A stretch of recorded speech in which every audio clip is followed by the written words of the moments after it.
It's another delicious day here in the Let's Make Food from Food Kitchen, and it's time to start preparing our Valentine's Day dinner. For our side dish tonight, I am making a risotto. It's a garlic risotto. I was going to make Parmesan, but my Parmesan cheese had turned, so we adapt. If you don't have Parmesan, you're perfect with this, and if you do, I'll tell you how to incorporate it when we get to that stage. So let's get started. The first thing I need to do is get my chicken broth heated up. And if you are a vegetarian, you can use vegetable broth instead. So I'm going to turn this up to high. I want to bring this to a boil. And I'll put links down below to a vegetable broth and a chicken broth for you. While we're waiting for that, I'm going to prepare my onion. I just need a half of a small onion, so I'll set this aside for another recipe. And I'm just going to fine dice it. The onion is part of what gives us our flavor. It's the onion and the garlic that should really stand out. So I want to fine dice on these. And this risotto takes maybe 20 minutes to make. It's a very quick one. Down the road, I'll go ahead and do a full Parmesan one. That's what I really wanted to have, and sometimes we don't get what we want, and that's okay.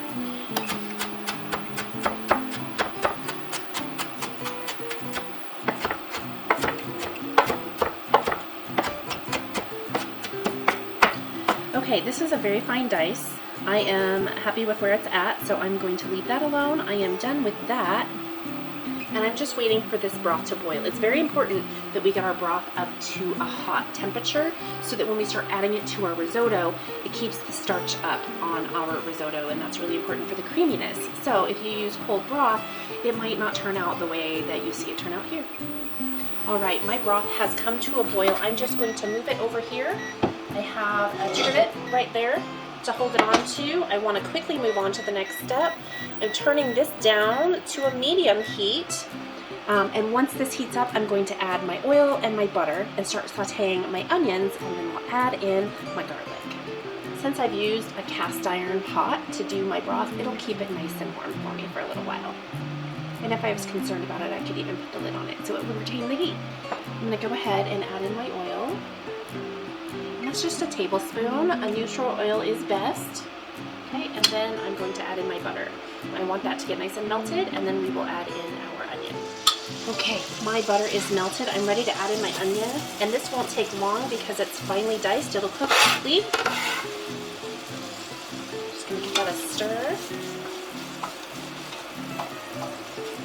I'm gonna go ahead. My garlic is already trimmed.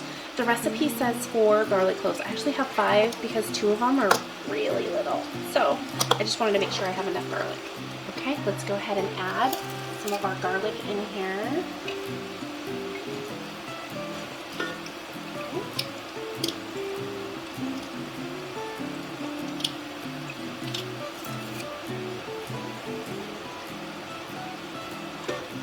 Let's talk about the rice for a minute. This is arborio rice. It is the perfect rice to make a risotto. It's very starchy, green. It's going to hold up well to this cooking. Okay, so what I want to do is pour in my 1 cup and stir it and get everything nice and coated with that oil and butter mixture.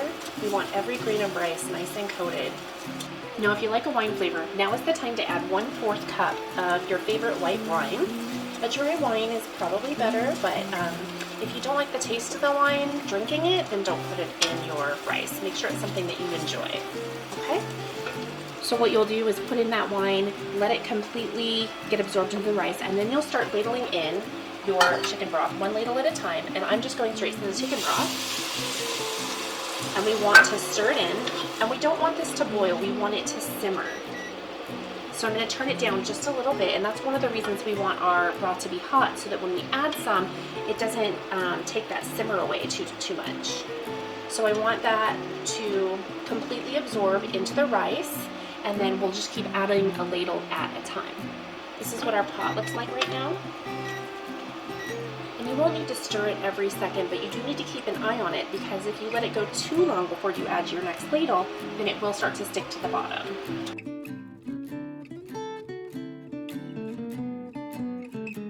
Okay, I'm going to tip this and show you now. The liquid has been absorbed. There's no more liquid, so it's time to add another ladle or cup of our chicken broth.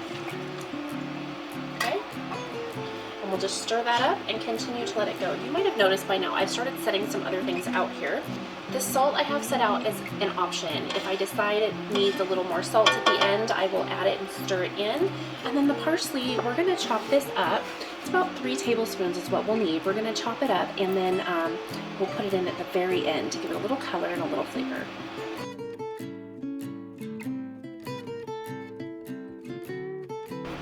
Okay, I'm ready to add in my last little bit of broth.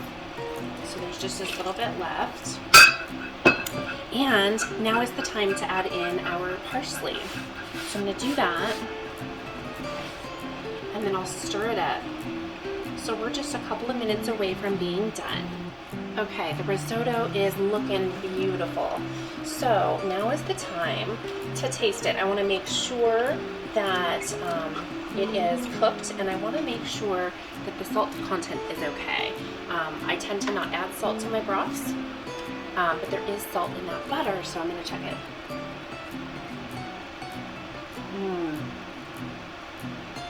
It's perfect. Perfect. Okay, so I'm going to put some in a bowl and show you what this looks like. It's so good.